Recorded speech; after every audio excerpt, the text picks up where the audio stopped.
Selamat malam, Pak. Malam, saudara Anggi. Iya, apa kabar? Alhamdulillah, semangat pagi. Oh, semangat. Walaupun suasananya malam, tapi semangatnya pagi. Mantap. Seorang UMKM harus semangat pagi terus. Iyalah. Walaupun malam tetap semangat pagi. Oke, oke, Pak. Sekarang untuk usaha Bapak sekarang gimana keadaannya, Pak? Di zaman COVID sekarang ini memang UMKM ada pergeseran karena kondisi saat ini banyak masyarakat berdiam diri sehingga UMKM agak berkurang pendapatannya. Oke, ini dengan Bapak usahanya sekarang usaha apa, Pak? Alhamdulillah usaha ini udah 4 tahun dijalani, yaitu kami usaha bordir. Oh, bordir ya, Pak. Oke, Pak. Target yang ingin Bapak capai untuk bordir ini pengembangannya apa, Pak? Target saya bagaimana produk saya ini bisa masuk ke pasar luar negeri. Mantap, Pak. Jadi targetnya udah bukan ruang lingkup nasional sekarang ya, Pak, udah.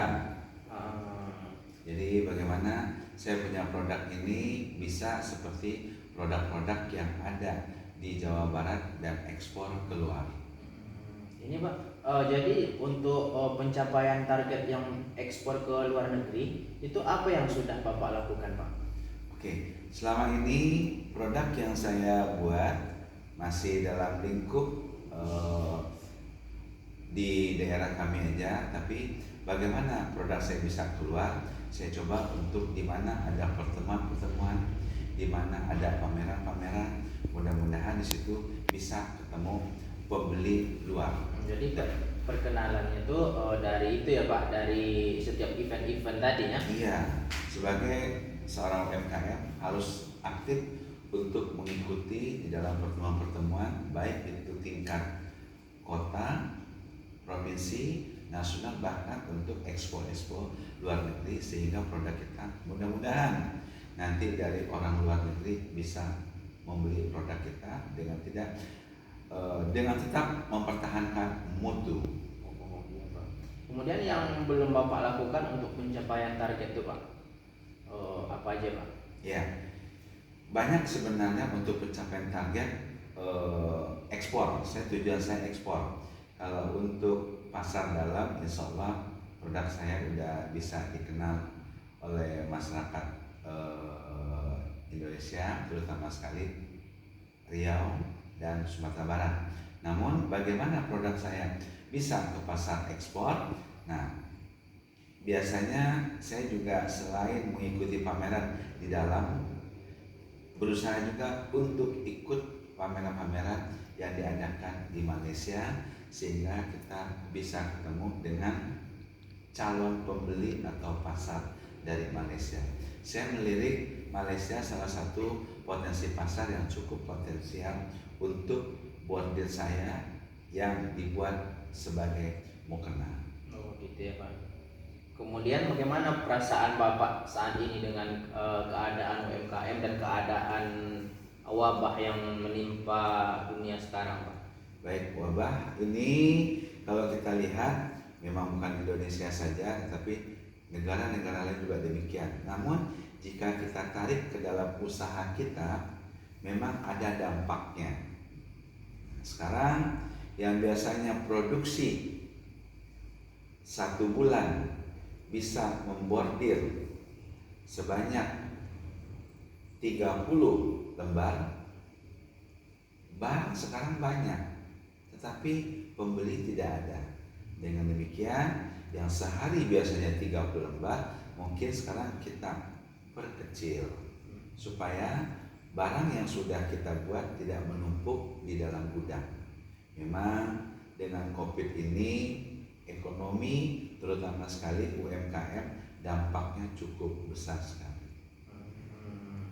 Jadi kesimpulannya itu pengaruh dari apa nih, Pak, dari COVID terhadap usaha Bapak itu sangat berpengaruh sekali ya, Pak? Berpengaruh sekali, karena produk saya ini biasanya diletakkan di swalayan atau supermarket. Sekarang orang mau pergi ke supermarket mikir-mikir. Iya, negara itu ya, Pak.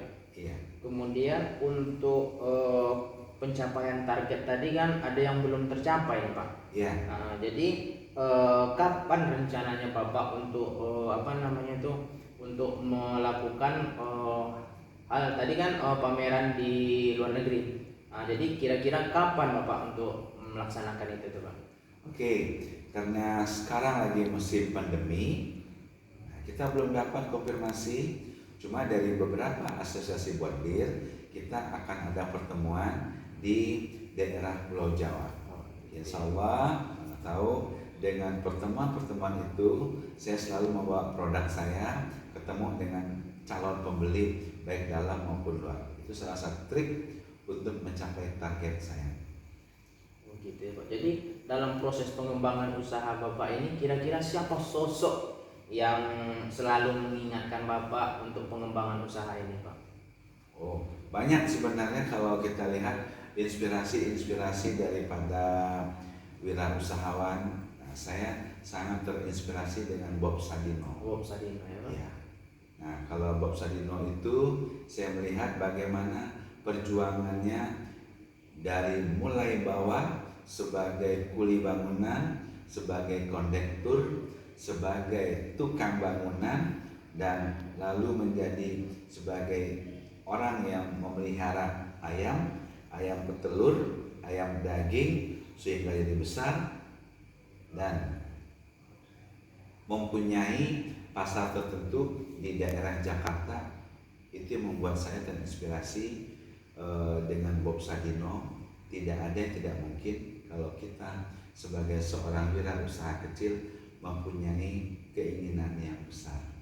Oke, Pak. Jadi itulah ya, Pak, yang menjadi motivasi Bapak untuk pengembangan usaha ini ya, Pak? Iya, memang kalau saya lihat jatuh bangun sebagai seorang wirausahawan udah saya sering lakukan. Nah, jadi konsep saya kalau saya jatuh, ambil hikmahnya, bangun. Karena keberhasilan menurut saya bukan dari pencapaian, tetapi kegagalan demi kegagalan harus bisa kita lalui, jangan lari dari kegagalan. Oke, Pak. Terima kasih, Pak, untuk wawancaranya malam ini. Mudah-mudahan mendapat barokah dari setiap ilmu yang Bapak berikan kepada saya dan dari diskusi kita malam ini. Amin. Amin. Oke. Terima kasih, Pak. Saya mohon izin, Pak. Oke, Balik makasih. dulu. Oke. Sukses ya. Oke.